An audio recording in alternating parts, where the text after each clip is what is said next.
विकास की तरफ जाएगा। मऊ की अगर चरमैन हो गया तो इतने ही विकास की तरफ जाएगा कि मऊ के लोग कभी ये सोच नहीं, चाहे वो अच्छा हो चाहे खराब हो, अगर उनके मसाइल हल हो जाएंगे तो मुझको चरमैनी नहीं। मैं थूक के चाटने वाला इंसान हूँ कि नहीं बस चरमैनी की कुर्सी चाहिए, ऐसी जिंदगी में कह देंगे उसमें फर्क नहीं होगा, कपड़े बदल के आ जाएंगे। शायद उनको ये नहीं मालूम कि मऊ का एक वाहिद आदमी चूड़ी पहन के नहीं। शर्मा जी हमारे घर के नगर विकास मंत्री है, ऊर्जा मंत्री है, वो मेरे घर के अंदर मैं उनको छोड़ के कहाँ जाऊँ। आदित्यनाथ योगी हमारे पड़ोसी हैं, बताइए पड़ोसी का मैं ख्याल करूँगा कि नहीं। जी मोबिन साहब, कुछ समय पहले देखा गया था कि आप पूरे जोरों शोर से चेयरमैनी पद के लिए आप जो प्रत्याशी हैं उसके दावे पर आप उठे थे, लेकिन बाद में देखा गया कि आप मैदान छोड़ के हट गए। क्या कारण रहा उसका? मैदान छोड़ के हटा क्यों?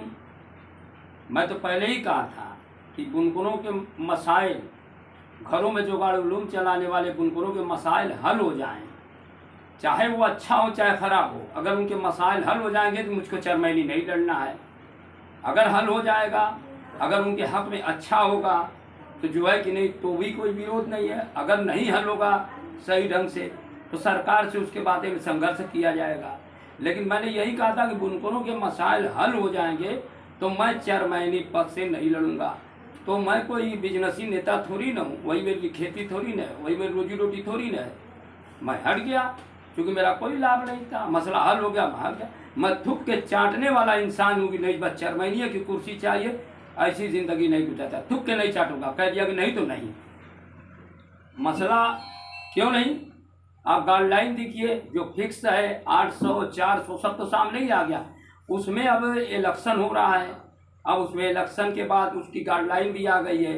अब बुनकरों के लिए क्या लाभ और क्या नुकसान है उसको देखते हुए फिर कोई अपना आगे कदम आदमी उठाएगा।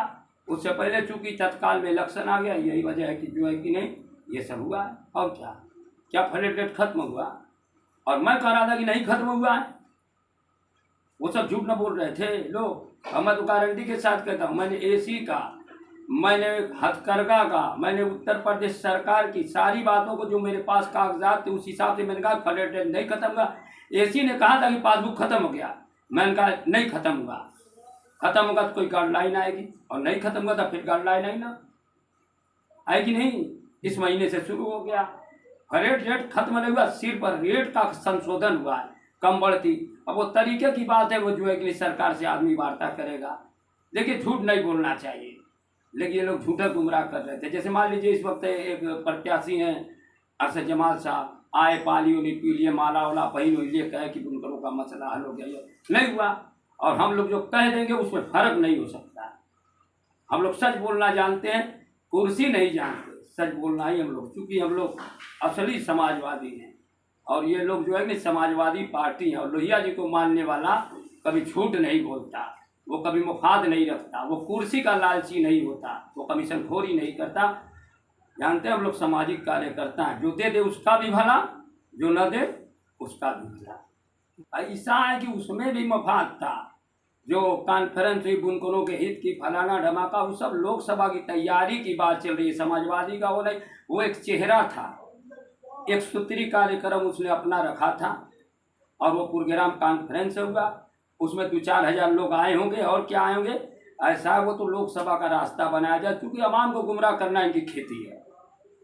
बुरा ये लगता है कि जब भी जो है कि नहीं जरूरत पड़ी है तो हमेशा इन्होंने ही मुसलमानों के खिलाफ जो है कि, अब देखिए मान लीजिए विधानसभा का इलेक्शन हो रहा था, प्रदेश के तमाम मुसलमान भेड़िए की तरह भाग रहे थे कि चलो जल अखिलेश की सरकार बन रही है।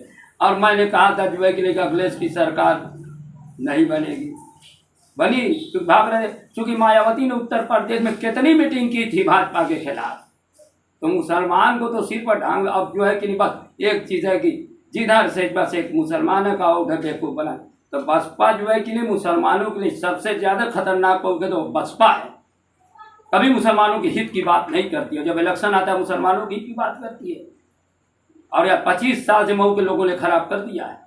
फिर एक साहब आए थे, मैं भी विधानसभा का इलेक्शन लड़ रहा था, एक साहब आए थे, वो राजभर की पार्टी से।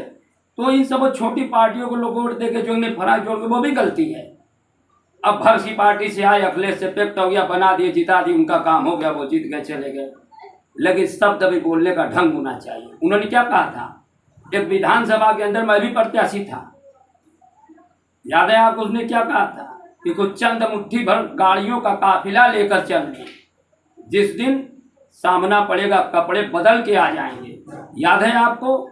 कहा था कि नहीं उसने? अब बातें क्या कहा था? कपड़े बदल के आ जाएंगे।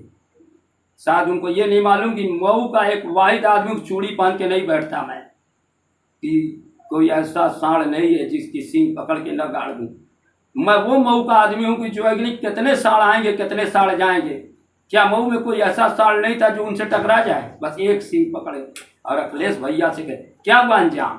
बदतमीज लफाजी। हम लोग मौत से नहीं डरते, हम मुसलमान हैं, मौत आना बरहक है। चाहे किसी के हाथ से मारे जाएं, किसी से जाए किसी तरह मौत आना बरहक, लेकिन कपड़े बदल के आ जाएंगे। इसलिए लफाजी नहीं बतियाना चाहिए। अंजाम देख रहे हैं क्या है? अब डरूं क्या मैं? डरूं क्या? हर आदमी को चुनौती नहीं, कानून के दायरे में रह के बात करना चाहिए। ताकत तो मालिक इंसान ही को देता है, मालिक से बड़ी कोई ताकत नहीं होती। मालिक जो है कि नहीं, जब जरूरत पड़ेगी किसी से भी काम ले लेगा। मालिक ने सरकार बना दिया, काम हो गया।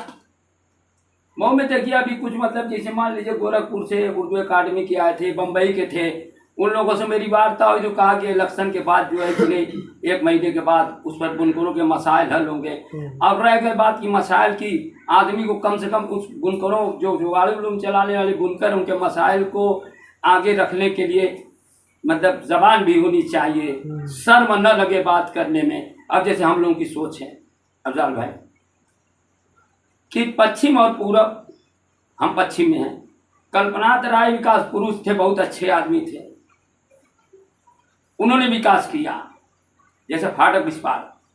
तो सबसे बड़ी विकास हुआ हमारा, तो विकास हुआ नहीं है, कोई ऐसी चीज़ नहीं हुई। तो विकास पुरुष कल्पनाथ राय बेचारे अब इस दुनिया में नहीं। उन्होंने सही बात है कि बहुत अच्छा काम किया, उनको भी लोग नकारते थे, लेकिन हमने हमेशा कल्पनाथ राय को तस्लीम किया और कल्पनाथ राय को इस बात पर वोट देते थे कि हमारे बाद हमारे बच्चों का मुस्तकबिल है। हम नहीं रहेंगे तो कम से कम हमारे बच्चे ये तो कहेंगे कि हमारे बाप दादाओं ने, हमारे पुरखों ने कोई गलती नहीं की। फिर अब रह गई बात कि इलेक्शन के भी 4 महीने का इलेक्शन हुआ, तो मैं अपने लोगों से यही कह रहा था कि भाई देखो कमल के फूल को आप लोग वोट दीजिए। उन्होंने पूछा कि मोबिन भाई क्यों आप कह रहे हैं? क्योंकि मैं प्रदेश अध्यक्ष हूँ, भारतीय मानव सेवा संगठन का प्रदेश अध्यक्ष हूँ। तो मेरे संगठन की तो कहा कि आप क्यों किस बात पर कह रहे हैं? मैंने कहा तो वो कल्पनाथ राय थे, उनको भी नकार रहे थे, और हम हमेशा कब तक लोगों को नकारेंगे? हमारे पड़ोस में माननीय मुख्यमंत्री आदित्यनाथ योगी जी हैं, तो सबसे पहले हमारे पड़ोसी हैं। और दूसरी चीज़ कि हमारे घर में पूरे प्रदेश के नगर पालिका के मालिक, नगर विकास मंत्री, नगर पालिका के पुलिस, सब कुछ ये चाहेंगे तो जो है कि नहीं हमारे मऊ को जो है कि नहीं सोने की चिड़िया बना देंगे। वो भी ऊर्जा मंत्री हैं। तो मान लीजिए माननीय आदित्यनाथ योगी तो हमारे पड़ोसी हैं, दूसरे हमारे घर के नगर विकास मंत्री हैं और ऊर्जा मंत्री हमारे घर के हैं। तो भाई हम पहले घर देंगे, कम से कम हमको इस लायक तो होना चाहिए कि हमारे पश्चिम जो इलाका है, इस इलाके में एक अच्छा खासा स्कूल हो जाए, गरीबों के लिए हॉस्पिटल हो जाए, तो सबसे मैं तो यही कहूँगा कि हमारी तरफ एक मेडिकल कॉलेज भी हो जाए, और ख़ास तौर से जो घरों में जो गाड़ी उलूम चलाने वाले उनके लिए ख़ास तौर से एक हॉस्पिटल हो जाए, और गरीबों के बच्चों के लिए एक मतलब जो है कि नहीं शिक्षा के लिए स्कूल बढ़िया हो जाए, कॉलेज हो जाए, और सब बहुत विकास है, छोटी बड़ी कुछ ऑफिसें हो जाएं। जैसे अब शहर बढ़ता जा रहा है, आबादी ज़्यादा हो रही है, तो कुछ मुस्लिम इलाकों में कम से कम मैरिज हॉल जिसको कहते हैं इस तरह का हो जाए, जो गरीबों के लिए मतलब कि कुछ पैसे दे के या न दे के गर्भ दे के उसमें शादी ब्याह आदमी कर ले। तो अब देखिए ये लाइट लगी, कितना अच्छा लग रहा है इधर। तो शर्मा जी हमारे घर के हैं, नगर विकास मंत्री हैं, ऊर्जा मंत्री हैं, वो मेरे घर के अंदर, तो मैं उनको छोड़ के कहाँ जाऊँ? आदित्यनाथ योगी हमारे पड़ोसी हैं, बताइए पड़ोसी का मैं ख्याल करूँगा कि नहीं? ये देखिए ये शहर चमकने लगा। अभी जो है कि 4 महीने का इलेक्शन था, सूझबूझ से काम लिए होते, नफरत दिलों से निकालकर हिंदू मुसलमान की भावनाएं खत्म करके सरकार के साथ अगर आ जाते, सरकार भी हमारी होती, नगर विकास मंत्री हमारे घर में है, ऊर्जा मंत्री हमारे घर में, यही बात मैं कह रहा हूँ, और नगर पालिका भी हमारे घर में होता। इसलिए हमने ये सोचकर जो है कमल के फूल को वोट देने का फैसला किया, और मैंने कहा कि मैं वही वोट दूंगा, मेरे कम से कम आने वाली नस्ल मुझको गाली न दे कि हमारे बाप दादा बेवकूफ़ थे, यही सब फालतू काम करके गए। आने वाली नस्ल को अच्छी शिक्षा चाहिए, नौकरी चाहिए, अच्छे शहर चाहिए, इनको कम से कम खाने और कमाने के लिए जो है कि नहीं जगह चाहिए, गरीबों के लिए इलाज चाहिए। ये सोच के तो मैंने गलत किया, शर्म आनी चाहिए। वो बदकिस्मती होगी जब जो है कि नहीं आज फिर अगर कोई मऊ के लोगों ने अगर उस तरह की गलतियां कर दी तो तारीख इन्हें माफ नहीं करेगा। जिसके घर के अंदर नगर पालिका हो, जिसके घर के अंदर नगर विकास मंत्री हो, जिसके घर में ऊर्जा मंत्री हो, बताइए AK शर्मा जैसे, और कम से कम उनके चेहरे को देख के लोग वोट देते थे। तो मैं बता देता हूँ, ये बिजली और सारी समस्या कम से कम माननीय मुख्यमंत्री जी हमारे पड़ोसी माननीय मुख्यमंत्री आदित्यनाथ योगी जी का ये भी जाके चेहरा खुल के कहते कि आप इतने दिनों से कब बोला था नगर पालिका में नहीं आ सके, लेकिन AK शर्मा पीठ ठोक कर लेके जाते कि मैंने चेयरमैन बना दिया, अब मऊ को सोने का चिड़िया माननीय मुख्यमंत्री जी बना दे, वरना मऊ की तारीख जो है कि आने वाली नस्ल कभी माफ नहीं कर सकती।